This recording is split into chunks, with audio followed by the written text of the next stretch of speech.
हम्म। तो यहाँ से पढ़ेंगे ना। श्री मतलब कृष्ण। राधा रानी जो है भगवान से मतलब भ्रमर को दूत समझकर उनसे बातें कर रही है। मधु माता जी पढ़िए।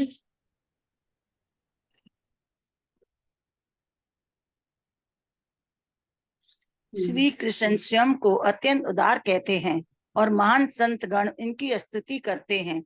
चूंकि हम अत्यंत दीन तथा श्री कृष्ण द्वारा उपेक्षित हैं, अतः यदि वे हम पर थोड़ी दया दिखाएंगे तो उनके गुणों का वास्तविक उपयोग हो सकता है।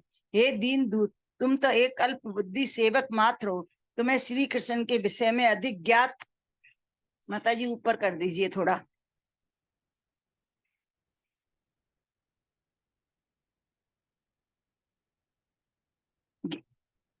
ज्ञात नहीं है। नहीं है, तुम्हें ज्ञात नहीं है कि वे कितने अकृतज्ञ और कठोर हैं। ऐसा वे न केवल इस जीवन में अपितु पूर्व जन्मों में भी रहे हैं। यह सब हमने अपनी दादी पूर्णमासी से सुना है। उन्होंने हमें बताया है कि पिछले जन्म में श्री कृष्ण एक क्षत्रिय परिवार में प्रकट हुए थे और श्री रामचंद्र के नाम से विख्यात थे। उस जन्म में अपने एक मित्र के शत्रु बलि का एक क्षत्रिय की भांति वध करने के स्थान पर उन्होंने एक व्याध शिकारी की भांति उसका वध किया। एक व्याघ्र सुरक्षित स्थान में छुपकर पशु के सामने आए बिना ही उसका वध करता है।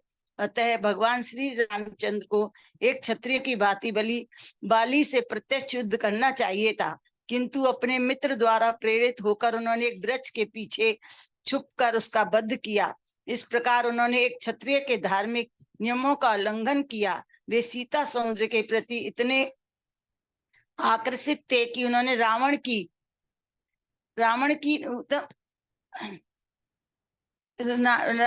बहन सूर्पणखा की नाक व कान काटकर उसे क्रूप कर दिया था। सूर्पणखा ने राम के सामने विवाह का प्रस्ताव किया और एक क्षत्रिय के रूप में उन्हें उसे संतुष्ट करना चाहिए था, किंतु वे इतने स्वार्थी थे कि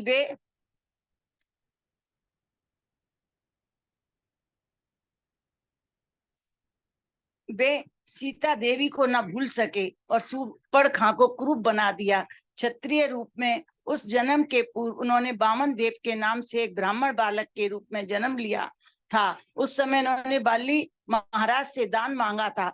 बाली महाराज इतने उदार थे कि उन्होंने वामन देव को अपना सर्वस्व दे दिया, किंतु वामन देव के रूप में श्री कृष्ण ने अकृतज्ञता से उन्हें एक कौवे की भांति बंदी बनाकर पाताल लोक की राजधानी में धकेल दिया।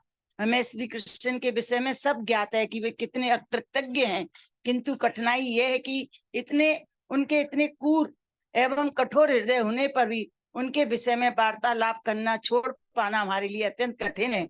न केवल हम ही वार्तालाप छोड़ने में है, अपितु महर्षि व संत गण भी उनके विषय में वार्तालाप करने में संलग्न रहते हैं। हम वृंदावन की गोपियां इस श्याम वर्ण किशोर से और मैत्री नहीं करना चाहती, किंतु हमें यह नहीं ज्ञात है कि हम उनकी गतिविधियों के विषय में वार्तालाप करना और उनका स्मरण करना किस प्रकार त्याग है। हरे कृष्णा माता जी। हरे कृष्ण। Thank you. अब यहाँ पर राधा रानी जो है देखिए वो किस लिए आए थे, जिससे कि वो भूल जाए। ये इसलिए तो संदेश देने आए थे जो है उद्धव जी। तो इस प्रकार से भगवान का उन्होंने बताया कि कितने क्रूर हैं। पूर्व जन्म में भी ऐसे ही एक तो उन्होंने क्षत्रिय के हिसाब से युद्ध नहीं किया। ओके। तो वो बताएंगे, वो कह रही कि तुम तो सिर्फ एक अल्प बुद्धि से, तुम्हें पता नहीं है वो कैसे है। क्योंकि बोली हम तो बड़े उपेक्षित हैं, क्योंकि वो हमें छोड़ के चले गए। तो वो कह रही है कि देखो पूर्व जन्म में भी पौर्णमासी जो है, तो मौसी बोलते थे उनको, ठीक है।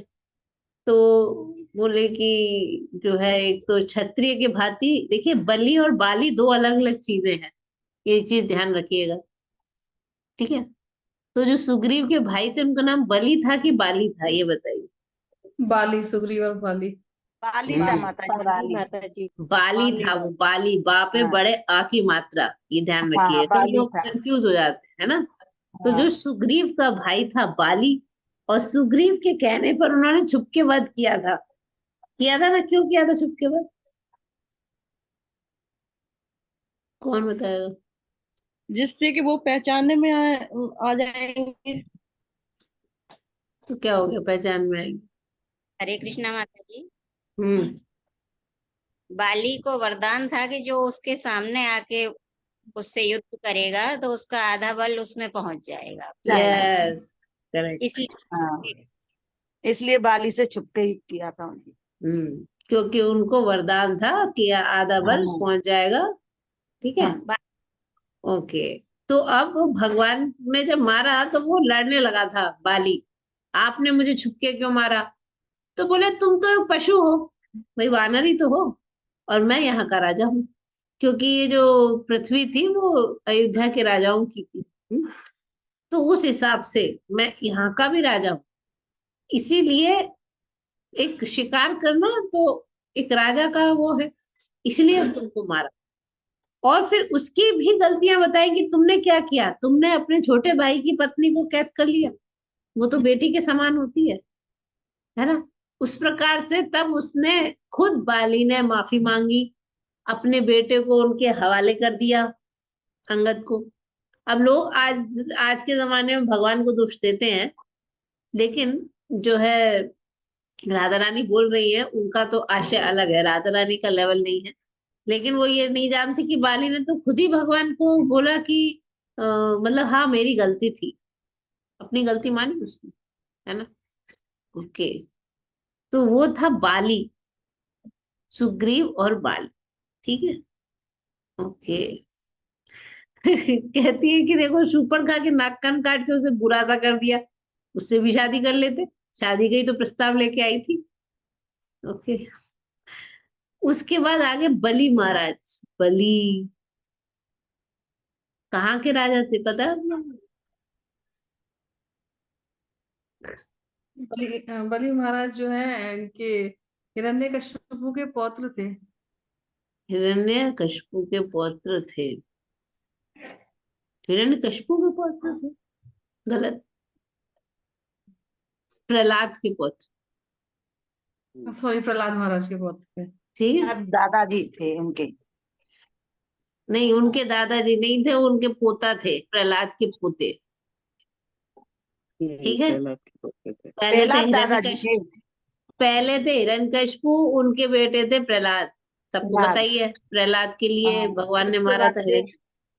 उसके बाद प्रहलाद के बेटे। नाम याद नहीं आ रहा है। प्रहलाद के बेटे, उनके बेटे बलि। हाँ, प्रहलाद के बेटे का नाम कौन बताएगा? विरोचन नाम था, विरोचन। Very good. नेट पे तो चेक नहीं किया विरोचन। किसी ने? हाँ, विरोचन। राइट, हाँ, विरोध। विरोचन के विरोचन। बेटे बलि। विरोचन के बेटे बलि। ओके। अब वो कह रही है कि देखो बलि महाराज, इसलिए तो क्या ना उन्होंने भी गाया है कि छल यसी विक्रमणे बलिमद्भुत वामन, पद नख नीर जनित जन पावन, केशव धृत वामन रूपा, जय जगदीश हरे। छल यसी, छल से। ये तो गीत गोविंद में भी गाया है जयदेव गोस्वामी ने। एक तो छल किया उन्होंने, छल किया था ना, भगवान ने कहा 3 पैर और फिर इतना बड़ा साइज कर लिया, 2 पैर के बाद बोलते कहाँ रखूं तीसरा पैर? बोले तुम तीसरा पैर नहीं दे पा रहे, तुम्हें बंदी बना लेता हूँ, चलो बंदी बना लिया था। फिर प्रहलाद महाराज ने आके छुड़वाया था। फिर उन्होंने अपना सिर दिया था, तब उन्होंने अपना सिर के ऊपर पैर रखा था भगवान ने, और उनको आशीर्वाद दिया था। उनका जो थोड़ा अहंकार था कि मैंने दिया, वो दब गया था। उसके बाद उनको पाताल लोक का राजा बना दिया। तो वो कह रही है राधा रानी कि आपने बलि महाराज के साथ भी किया, आपने बाली के साथ भी किया, आपने शूर्पणखा को भी क्रूर कर दिया, पूर्व जन्म में भी आपने बड़े जो है अकृतज्ञ आप रहे। तो बोले क्या करें, हम छोड़ ही नहीं पाते आपके बारे में बात करना, भगवान के बारे में बोली बात करना छोड़ नहीं पाते। हम्म। और हम तो छोड़ो, बड़े बड़े ऋषि और संतगण भी आपके बारे में बात करने में संलग्न रहते हैं। इसलिए गीता में कहा है ना कि तुष्यंती च रमंती च, जो मेरे भक्त होते हैं वो मेरे बात करते करते तुष्ट रहते हैं और आनंद में रहते हैं, हमेशा मेरा वार्तालाप। हम्म। बोली कि हम क्या करें, हम हम उनका स्मरण त्यागे कैसे। अब देखिए हमारे हिसाब, हमारे लोग का प्रॉब्लम क्या है, हम भगवान को याद कैसे करें। हमसे तो हम संसार की इतनी चीजें याद रहती, भगवान ही याद नहीं रहते। और गोपियां कह रही है हम एक सेकंड को भूल नहीं पाते, हम उनको कैसे भूलें, मतलब हम चाहते हैं उन्हें भूल जाना लेकिन हम भूल ही नहीं पाते। और वो तो ज्ञान देने आए थे उद्धव जी तो, है ना। और यहाँ वो उस लेवल पे है कि एक सेकंड उस पर ब्रह्म को भूल नहीं पाती। ठीक है, उनके बारे में बात करना, उनको भूलना, कैसे भूले। ओके। हाँ, शेफाली माता जी को भी। हरे कृष्ण माता जी। चूंकि श्री कृष्ण अद्वय परम है, अतः उनका तथा कथित निर्दय चरित्र भी उतना ही आस्वादनीय है ओहो, जितना कि उनका दयालु चरित्र आस्वादनीय, आस्वादनीय। आस्वादनीय है, जितना कि उनका दयालु चरित्र। संत जन और महान भक्त गोपियों के समान किसी परिस्थिति में श्री कृष्ण को नहीं त्याग सकते। अतएव भगवान श्री चैतन्य महाप्रभु ने स्तुति की, श्री कृष्ण आप प्रत्येक दृष्टि से मुक्त एवं स्वतंत्र हैं। आप या तो मेरा आलिंगन करें अथवा मुझे अपने चरणों के नीचे कुचल दें, जैसी आपकी रुचि हो वैसा आप करें। मुझे पूरे जीवन भर अपने दर्शन न देकर आप मेरा हृदय मग्न कर सकते हैं, किंतु आप ही मेरे प्रेम के केंद्र हैं। श्रीमती राधा रानी ने आगे कहा, मेरे विचार में किसी को श्री कृष्ण के विषय में नहीं सुनना चाहिए, क्योंकि जैसे श्री कृष्ण ने के लीलामृत की एक बूंद भी कान में पड़ती है, वैसे ही व्यक्ति तत्काल राग और द्वेष के द्वंद स्तर से ऊपर उठ जाता है। इसका परिणाम यह होता है कि व्यक्ति भौतिक आसक्ति के संदूषण से पूर्ण रूप में मुक्त हो जाता है और इस भौतिक जगत, परिवार, गृह, पत्नी, संतान आदि उन सभी वस्तुओं का मोह त्याग देता है जो भौतिक रूप से सभी मानव को प्रिय होती हैं। भौतिक उपलब्धियों से रहित होकर वे अपने संबंधियों को भी दुखी करता है और स्वयं भी दुखी होता है। फिर यह मानव रूप में अथवा अन्य किसी भी योनि में, चाहे वह पक्षी योनि ही हो, साधु बनकर श्री कृष्ण की खोज में भटकता रहता है। श्री कृष्ण को उनके नाम, उनके गुण, उनके रूप, उनकी लीलाओं, उनकी सार सामग्री और उनके संगी साथियों को तथ्य रूप से समझना अत्यंत कठिन है। हरे कृष्णा माता जी। हरे कृष्ण। यहाँ पे क्या कह रहे हैं, एक सेकेंड। यहाँ पे प्रभुपाद लिख रहे हैं, कमेंट्री है ये, है ना। मतलब भगवान का जो चरित्र है, निर्दयी चरित्र भी उतना आस्वादनीय है, मतलब स्वाद लेने योग्य है जितना उनका दयालु चरित्र। भगवान ने जो जो किया, छल किया, तो भी वो रण छोड़ के भाग गए, तो मतलब भक्त लोग उनके हर चीज में आनंद लेते हैं। इसलिए महाप्रभु ने स्तुति की है। अभी जो स्तुति की है, कोई बता सकते हैं कौन सा श्लोक है? माता जी जो शिक्षा अष्टकम में चैतन्य महाप्रभु का आखिरी श्लोक है उसका। वेरी गुड, वेरी गुड माता जी। हाँ, क्या है श्लोक? आश्लिष्वा पादतां पिनष्टु माम दर्शनम अदर्शनाम मर्महताम करोतु वा। तथा विगद्यते लंपटो मत प्राणात। ठीक है, वेरी गुड माता जी। ये जो शिष्टाष्टकम है उसका आखिरी श्लोक है। शिष्टाष्टकम में है 8 श्लोक। तो 5, पहले 5 नहीं या 6, है ना। वो तो है कि आ, कैसे एक भक्त की लेवल होना चाहिए, है ना।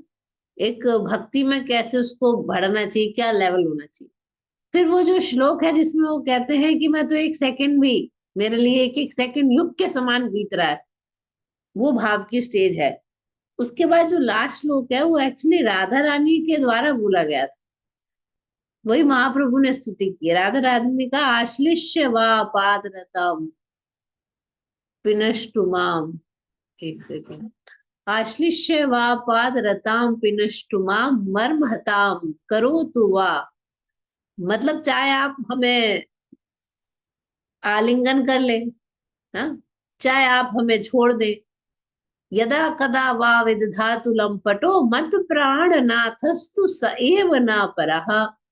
चाहे आप हमें छोड़ दें, है ना, कुछ भी करें, आपको जैसा करना है प्रभु, आप स्वतंत्र है हमारे साथ करने के लिए। चाहे आप हमें दर्शन दे या हमें ना दर्शन दे।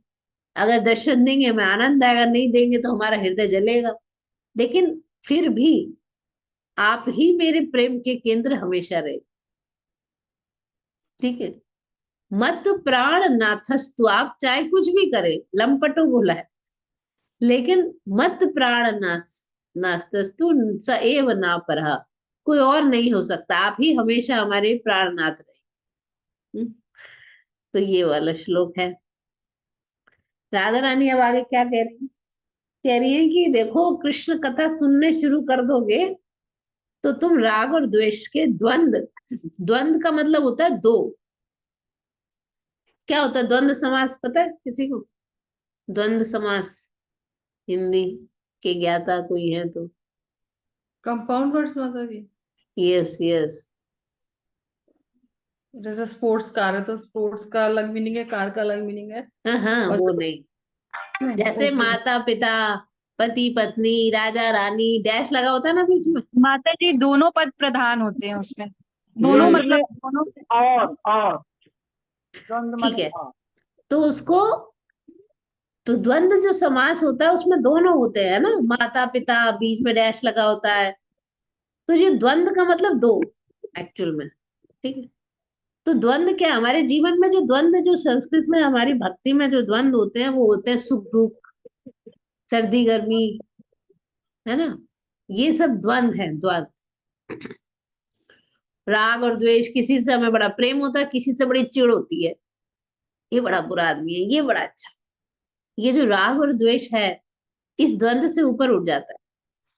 वो कह रहे, अगर हम कंटिन्यूस भगवान की कथा सुनते रहेंगे तो हम राग द्वेष से ऊपर उठ जाएंगे, और बोल रही है कि भौतिक जगत की आसक्ति से भी ऊपर उठ जाएंगे। संदूषण, दूषित होती है ना आसक्ति, भौतिक जगत की आसक्ति से भी मुक्त हो जाएंगे और मोह त्याग देंगे। किसका? आदमी को भौतिक जगत का, परिवार, घर, पत्नी, घर, और जो है जो संपत्ति है, संतान है, सबका मोह होता है ना, वो भी छूटेगा, अपने आप छूट जाएगा। अब ऐसे होगा तो उसके संबंधी दुखी होंगे, अरे इन्हें तो हमें इंटरेस्ट ही नहीं रहा। वो भी दुखी होंगे, खुद भी रोएगा, भगवान को याद कर करके रोता है वो। राधा रानी कह रही वो भी खुद भी दुखी होगा, क्योंकि जो वो भगवान दिख नहीं रहे और भगवान को याद कर रहा है, रोगा। अब उससे क्या होगा कि वो पक्षी योनि में जाए, कोई भी योनि में जाए, भटकता रहेगा, कृष्ण को ढूंढता रहेगा। हाँ, उनके नाम, उनके रूप, उनके गुण, उनकी लीला, सब बोल रही है। It's very difficult to understand actually Krishna की नाम, रूप, गुण, लीला, और उनके जो संगी साथी हैं, उनके जो आसपास की चीजें हैं, पैराफर्नेलिया इंग्लिश में लिखा है होगा प्रभुपाद ने, सात सामग्री, इनको तथ्य रूप से समझना अत्यंत कठिन, लेकिन वो यही सब करेगा। तो उसके बाद फिर राधा रानी आगे क्या कहती है? नेक्स्ट निकिता शशि, सॉरी, अर्चना सिंह माता जी। हरे कृष्णा माता जी। हरे कृष्ण। श्रीमती राधा रानी ने श्री कृष्ण के श्याम वर्ण दूत से आगे कहा, कृपया अब श्री कृष्ण के विषय में और बातें ना करो, किसी और विषय में बातें करना श्रेष्ठ होगा। हम तो व्याद के मधुर संगीत की गूंज से मुग्ध चितकबरी जंगली हिरणों की भांति पहले से ही श्रापित है। उसी की भांति हम श्री कृष्ण के मधुर वचनों से मोहित हो गई और बारंबार हम उनके चरणों के नखों की प्रभा का चिंतन कर रही हैं, और उनके संग के लिए हम और अधिक लालायित होती जा रही हैं। अतः मेरी तुमसे विनती है कि श्री कृष्ण के विषय में और चर्चा ना करो। भ्रमण दूत से बस श्री बस बस, थैंक यू माताजी, बस। हरे कृष्ण। अब क्या कह रही हैं राधा रानी, अब और बातें मत करो। वो भ्रमर तो कुछ बात नहीं कर रहा, लेकिन राधा रानी उससे कह रही तुम और, मतलब इतना वो ध्यान में है कृष्ण के, उन्हें लग रहा है ये कृष्ण की बातें करते जा रहे हैं। कितनी ज्यादा बात मत करो, इससे अच्छा कोई और सब्जेक्ट की बात करो। हम्म? क्योंकि क्या होता है, हिरनी को कैसे फंसाता है, जंगल में शिकारी एक मधुर म्यूजिक बजाता है, उस म्यूजिक के चक्कर में वो हिरनियां आ जाती हैं। बोले हम तो पहले से ही मोहित हैं, हम बहुत मोहित हैं। हम्म? और हम इतने उनके वचनों से, उनकी बांसुरी से, हर चीज से मोहित है। और बार बार हम किसका ध्यान कर रहे हैं, भगवान के चरणों के नखों की प्रभा का। भगवान की जो चरण कमल है, उनके चरण कमल में जो उनके नाखून है, उनसे एक रोशनी निकलती है, वही ब्रह्म ज्योति। तो हम उसी का प्रभा का चिंतन कर रही हैं, और जितना ज्यादा हम उनके बारे में चिंतन करते उतना ही लालायित होती जा रही है। इसलिए आप क्या करो, किसी और टॉपिक पे चर्चा करो, don't talk about Krishna. Okay okay okay, अब यहाँ बताएंगे कि क्या है। कुसुम अग्रवाल माता जी पढ़िए। हरे कृष्णा माता जी। हरे कृष्ण। भ्रमर दूत से श्रीमती राधा रानी की यह वार्ता और उनके द्वारा श्री कृष्ण को कहे प्रकार से दोष देना चाहती के साथ इनके विषय में भी चर्चा का त्याग करने में उनकी असमर्था आदि महाभाव के लक्षण है। महाभाव श्रेष्ठतम दिव्य भाव का नाम है। इस महाभाव को प्रकट्य केवल राधा रानी और उनकी सखियों में भी संभव है। शील रूप गोस्वामी और विश्वनाथ चक्रवर्ती ठाकुर जैसे महान आचार्यों ने राधा रानी के इस महाभाव उद्गार का विश्लेषण किया है। उन्होंने विभिन्न भावों को उदरना अर्थात विभर्म तथा जल जल जल जल प्रतिचल जलप अथवा प्रलाप का कई रूपों से वर्णन किया है। राधा रानी में हमें उज्जवल रस दिखाई देता है, जिसका अर्थ है सर्वाधिक प्रदीप रत्न अथवा भगवत प्रेम। जब राधा रानी भ्रमण से वार्तालाप कर रही थी तो इस प्रकार वार्तालाप कर रही थी और वह इधर उधर उड़ रहा था, तो अचानक वह उनकी दृष्टि से लुप्त हो गया। श्री कृष्ण के वियोग में वे अत्यंत शोकाकुल थी और भ्रमर से वार्तालाप करके आनंद अनुभव कर रही थी। यह सोच कर कि वे श्री कृष्ण के विरुद्ध जो बातें कह रही थी उन्हें श्री कृष्ण को बताने के लिए भ्रमर दूत संभवतः उनके पास लौट गया हो। राधा रानी विदीक्षित सी हो गई। उन्होंने सोचा ये बातें सुनकर श्री कृष्ण बहुत दुखी होंगे। इस प्रकार वे एक अन्य प्रकार के भाव में मगन हो गई। Thank you. आगे पढ़ो ना। नहीं, हरे कृष्ण। हरे देखिए यहाँ पे प्रभुपाद समझा रहे हैं, ये जो भ्रमर गीत है, ये जो भाव है इसको महाभाव कहते हैं। कई प्रकार के भाव होते हैं, और केवल राधा रानी है जो महाभाव के लेवल तक जा पाती है, कोई और गोपी भी नहीं जा पाती। इसको महाभाव, उसी महाभाव का ही आस्वादन करने के लिए स्वयं कृष्ण राधा रानी के भाव में चैतन्य महाप्रभु के रूप में प्रकट। कृष्ण ने सोचा, देखिए हम लोग जब ये बताते हैं ना, आदौ श्रद्धा तथा साधु संग तथा भजन क्रिया, धीरे धीरे थोड़ी श्रद्धा होती है, फिर साधु संग होता है, फिर हम भजन क्रिया शुरू करते हैं, दीक्षा लेते हैं, दीक्षा लेने के बाद अपना भजन शुरू करते हैं। भजन करते करते अनर्थ निवृत्ति होती है, ध्यान पूर्वक भजन करने से। अनर्थ निवृत्ति होने से धीरे धीरे हमें भगवान में निष्ठा आती है। जो श्रद्धा थी वो निष्ठा में बदलने लगती है। निष्ठा माने स्ट्रॉन्ग श्रद्धा, है ना। वो जो स्टार्टिंग की श्रद्धा कोमल श्रद्धा होती है, वो कभी भी नीचे डूब सकती है ना। कभी कुछ घटना हो गई, हम सोचे नहीं नहीं भगवान भगवान कुछ नहीं है, इस टाइप से। फिर निष्ठा के बाद जो है रुचि, टेस्ट आने लगता है। फिर आसक्ति होती है, आसक्ति बहुत गहन आसक्ति होने लगती है ना। उसके बाद भाव, प्रेम। लेकिन जो राधा रानी जिस भाव में जाती थी उसको महाभाव, महाभाव और श्रेष्ठतम दिव्य भाव है। तो कृष्ण ने सोचा कि ये क्या आनंद इनको आता है जब ये महाभाव में जाती है। ये जो कंडीशन है इनकी दोष भी दे रही है और उनके बारे में बोलना भी नहीं छोड़ पा रही है, और जो और कंडीशंस है राधा रानी के, वो सब महाभाव के लक्षण है। वो केवल वही एक्सपीरियंस कर सकती है, हमारे जैसे जीव भी।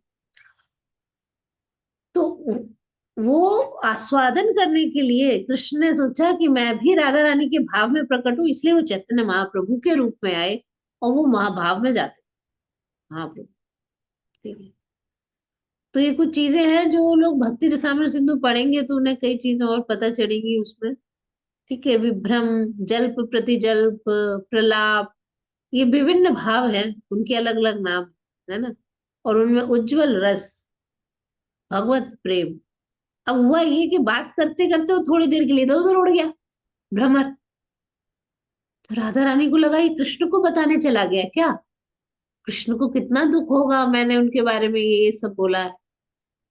अपना चिंता नहीं है, मेरा इंप्रेशन डाउन हो, कृष्ण को दुख हो। तो उन्हें अच्छा लग रहा था, भ्रमर से बात कर रही थी, एक आनंद आ रहा था उन्हें। ये इसको कहते हैं, मैंने बताया था कि एक तो होता है स्वकीय भाव, एक होता है परिकीय भाव में भगवान से प्रेम करना, जब सामने नहीं है। यहाँ पर भौतिक जगत में जब प्रेमी प्रेमिका सामने है तो ही आनंद आता है, अलग होने से आनंद नहीं। वहां परकीय भाव ज्यादा महान माना गया, वहां उसमें ज्यादा आनंद आता। तो एक आनंद उनको आ रहा था, अत्यंत शोकाकुल थी, आनंद भी था। लेकिन वो सोचने लगी, विक्षिप्त सी हो गई, अरे ये बातें सुनेंगे कृष्ण कितने दुखी होंगे। दुखी, उन्हें अपनी चिंता नहीं है। कृष्ण दुखी, दुखी नहीं देख सकती हो कृष्ण, बिल्कुल दुखी नहीं देख सकती। चाहे कुछ हो जाए, कृष्ण को दुख नहीं होना चाहिए, चाहे हम दुख से मर जाए। यही तो प्रेम है। भौतिक जगत में क्या होता है, हमारे लिए करो, हमसे प्रेम करते हो तो हमारे लिए इतना भी नहीं कर सकते, हमारे लिए करो। लड़की ऐसे बोली, लड़का बोलेगा ओ मुझसे प्यार करती हो, तुमसे इतना भी काम नहीं होता। यहाँ के तो प्रेम ऐसे है कि शादी के बाद गायब हो जाते हैं। कितने लोगों का अनुभव है।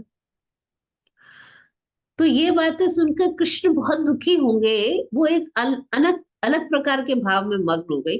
तो सहसा एकदम से सामने से फिर भ्रमर आ गए। तो क्या सोचती है? हम्म। ओके। निकिता माता जी पढ़िए। हरे कृष्णा माता जी। हरे कृष्ण। इसी बीच वह भ्रमर इधर उधर उड़कर पुनः उनके समक्ष प्रकट हो गया। वे विचार करने लगी, श्री कृष्ण अभी भी मुझ पर कृपालु हैं। दूत द्वारा फूट डालने वाला संदेश लाने पर भी वे इतने दयालु हैं कि उन्होंने मुझे अपने पास बुला लाने के लिए भ्रमर को फिर भेजा है। इस प्रकार श्रीमती राधा रानी अत्यंत सावधान थी कि वे श्री कृष्ण के विरुद्ध कुछ न कहें। उन्होंने कहा, प्रिय सखा, मैं तुम्हारा स्वागत करती हूँ। श्री कृष्ण इतने दयालु हैं कि उन्होंने तुम्हें पुनः भेज दिया है। श्री कृष्ण इतने दयालु और मेरे प्रति स्नेही है कि उनके विरुद्ध मेरा संदेश ले जाने पर भी सौभाग्यवश उन्होंने तुम्हें फिर भेज दिया है। प्रिय सखा, तुम्हारी जो इच्छा हो तुम मुझसे मांग सकते हो। तुम मुझ पर इतने दयालु हो, अतः मैं तुम्हें कुछ भी दे दूंगी। श्री कृष्ण यहाँ आने में असमर्थ हैं, अतः तुम मुझे उनके समीप ले जाने के लिए आए हो। वे मथुरा। माता जी,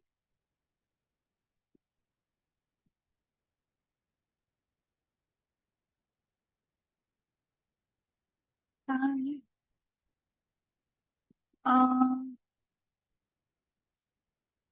माता जी कहाँ चला गया?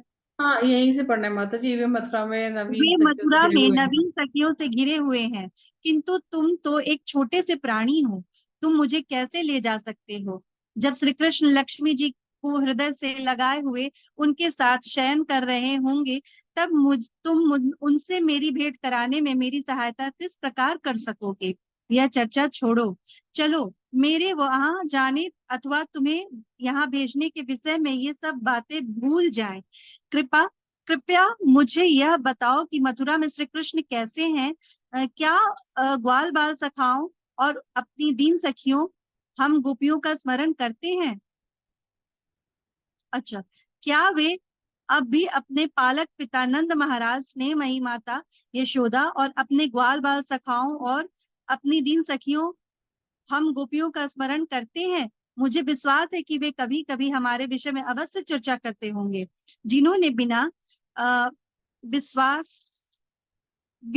किसी पारिश्रमिक के दासियों के समान उनकी सेवा की थी। क्या श्री कृष्ण के यहाँ लौट आने और अपने अग्र सुगंधित हाथ हमारे सिरों पर रखने की कोई संभावना है? कृपया ये सारे प्रश्न श्री कृष्ण के समक्ष रखना। हरे कृष्णा माता जी। हरे कृष्ण। तो राधा रानी आगे क्या बोल रही है? खुश हो गई वो, खुश हो गई कि वापस से दूत आ गया। अब उनको क्या लग रहा है कि ये दूत है, ये गया और ये कृष्ण से मिलके आ गया, उस भाव में है। बोले इतना मतलब मैंने बातें बोली थी, उसके बावजूद भी कृष्ण कितने दयालु हैं कि फिर से भेज दिया, मुझे लाने के लिए भेज दिया। तो कहते हैं कि कितने दयालु हैं, कितने दयालु हैं, तुम तो मुझसे कुछ भी मांग लो, मैं बहुत प्रसन्न हूँ। ठीक है, मान लो कि वो जो है असमर्थ हैं, अब वहां नए नए लोग उनको मिल गए हैं, नई नई उनकी सखियां हो गई है, अब तुम मुझे वहां कैसे ले जा पाओगे, और मेरा जाना वहां उतना उचित भी नहीं है। ठीक है, तो बोले ये सब कुछ छोड़ दो, अब बस ये बताओ कि कृष्ण कैसे है वहां, मतलब क्या वो खुश है, अच्छे हैं? क्या वो कभी हम जैसे लोगों को, क्या वो कभी नंद बाबा और माता यशोदा को याद करते हैं? क्या कभी अपने ग्वाल बाल सखाओं को याद करते हैं? या हमारे जैसे दीन सखी हम गोपियों को स्मरण करते हैं? बोले कभी ना कभी तो वो जरूर हमारे बारे में चर्चा करते होंगे। हाँ, आपने गोपी गीत पढ़ा होगा ना, सभी लोगों ने सुना होगा। तो उसमें गोपी क्या बोलती है, एक शब्द यूज करती है जो लिखा है ना, बिना पारिश्रमिक के दासियों के समान हमने उनकी सेवा की। गोपी गीत में आया है, किसी को याद नहीं? एक शब्द आया गोपी गीत में, अशुल्क दासिका। हमने जी बिना माता किसी, जी। है ना, जी अशुल्क दासिका, तो बिना किसी पैसे के, बिना किसी पारिश्रमिक के हमने उनकी सेवा की थी। तो अवश्य वो कभी ना कभी तो हमें याद करते हो। क्या ऐसा पॉसिबल है कि कृष्ण कभी यहाँ वापस आए?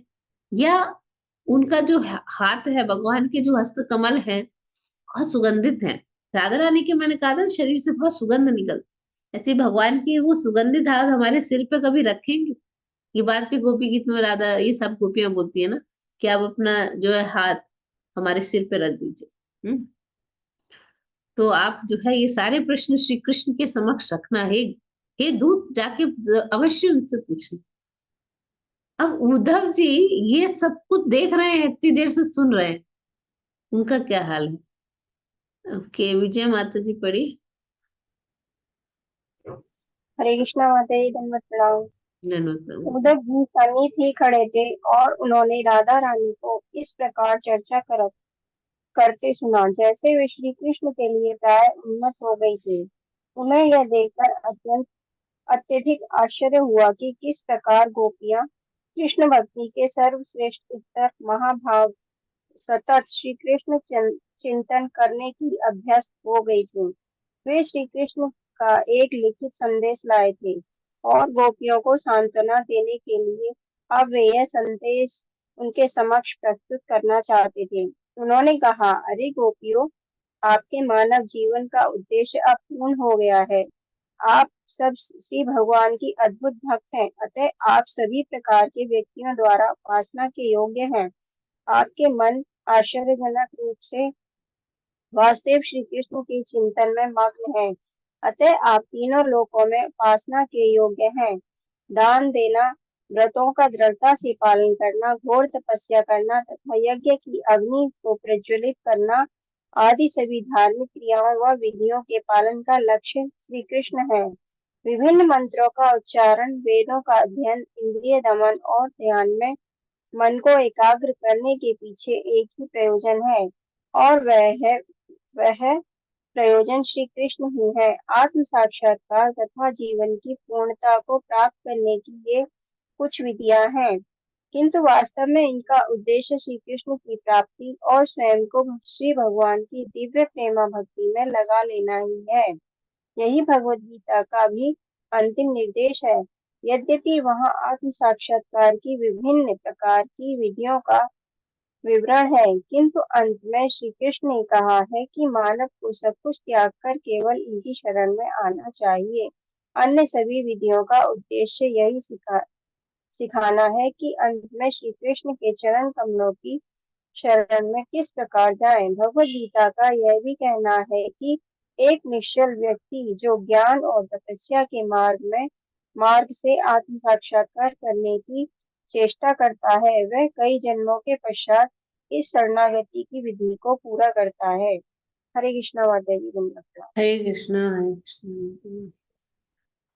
अब बहुत हैरान हो रहे हैं उद्धव जी, बोले ये तो हाईएस्ट स्तर है भक्ति का। इतना मतलब कंटिन्यूस चिंतन, एक सेकंड का भी चिंतन नहीं छूटता। महाभाव के स्तर पे है ये सारी गोपियां, मतलब कंटिन्यूस ध्यान करती है ना। महाभाव में भी कई प्रकार होते हैं, जिसमें जो हाईएस्ट होता है वो केवल राधा रानी में पाया जाता है। तो एक संदेश लाए थे, तो वो बोलना चाहते थे, तो उन्होंने फिर बोला कि हे गोपी, आप तो एक्चुअल में सभी लोगों को आपका पूजा करना चाहिए। पूरा संसार, तीनों लोक में आप ही उपासना के योग्य, क्योंकि आश्चर्यजनक रूप से आप कंटिन्यूस कृष्ण का चिंतन करती है, कंटिन्यूस। और देखिए, हम लोगों को पता नहीं है, लेकिन दान देने का उद्देश्य है कृष्ण में हमारा प्रेम हो जाए, व्रत करने का उद्देश्य भी प्रेम हो जाए, तपस्या करने का उद्देश्य भी प्रेम हो जाए, यज्ञ करने का भी उद्देश्य।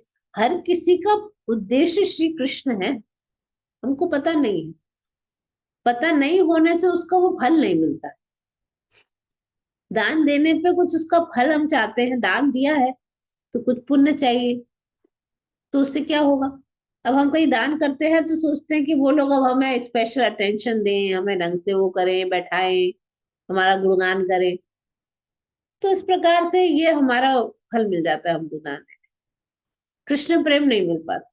व्रत करते हैं तो 10 जगह ढिंडोरा पीटते हैं कि हमने तो जी व्रत किया। कुछ लोग 9 रुपए के करते हैं व्रत, हमने तो एक लौंग पे रख लिया। अरे रख लिया ठीक है, किसके लिए रख रहे हो? ठीक है, उसी प्रकार से निर्जला एकादशी कर ली या कोई भी व्रत कर लिया, तो आपका व्रत का उद्देश्य कृष्ण को प्रसन्न करना है, या लोगों को पता चले मेरी महिमा के बारे में कि मैं कितना बड़ा तप व्रत कर सकती हूँ या कर सकता हूँ, है ना। तो वो फिर उसका फल वो मिलेगा नहीं। इन सबका उद्देश्य, सभी धार्मिक क्रियाओं का उद्देश्य केवल श्री कृष्ण, केवल श्री कृष्ण। और जो भी वैदिक मंत्रों का उच्चारण, वेदों का अध्ययन, भगवान ने खुद गीता में कहा है, वेदों का उद्देश्य जो है मुझे जानना है। 15वें चैप्टर का 15वां श्लोक। आप इंद्रिय दमन करते हो, ध्यान लगा के मन को एकाग्र करते हो, सबका प्रयोजन केवल श्री कृष्ण। ठीक है, और भी जितनी भी विधियां हैं आत्म साक्षात्कार की, सबका प्रयोजन केवल श्री कृष्ण की प्राप्ति। गीता में भी क्या है, सर्वधर्मान परित्यज्य मामेकम शरणम प्रजा। ये जो कुछ भी है सब छोड़ दो, केवल मेरी शरण में आओ। ये सब तभी करो जब तक मेरी शरण आ जाओ। मेरी शरण पाने के लिए ही ये सब कुछ विधियों का पालन करो। कैसे उनके चरणों की शरण में जाए, बस यही विधि। ठीक है, तो इसलिए वो एक ये बोला, ज्ञानवान मां प्रपद्यन्ते। कई है ना, क्या है श्लोक स्टार्टिंग, कई जन्मों के बाद ये ज्ञानी को पता चलता है कि वासुदेव सर्वमिति स महात्मा सुदुर्लभा, कि कृष्ण ही सब कुछ है, ऐसा महात्मा दुर्लभ है। बहुनाम जन्म नाम अंते, बहुत बहुत जन्मों के अंत एक ज्ञानी कई के जन्मों तक ज्ञान का पालन करने के बाद, ज्ञान योग का पालन करने के बाद समझ पाता है कभी कभी कि वासुदेव सर्वमिति। तो आत्म साक्षात्कार की जो चेष्टा कर रहा है ज्ञान तपस्या से, वो भी कई जन्मों के बाद शरणागति की विधि को पूरा कर। हमको भी बहुत सीरियस होकर शरणागति की विधि को अपनाना चाहिए। ओके, तो हम नेक्स्ट पढ़ेंगे। अभी ऑलरेडी लेट हो गया आज, तो अभी हम लोग एक माला का जाप करेंगे। ओके, एक सेकेंड। माता जी वैसे तो सारी चैप्टर्स उसके बहुत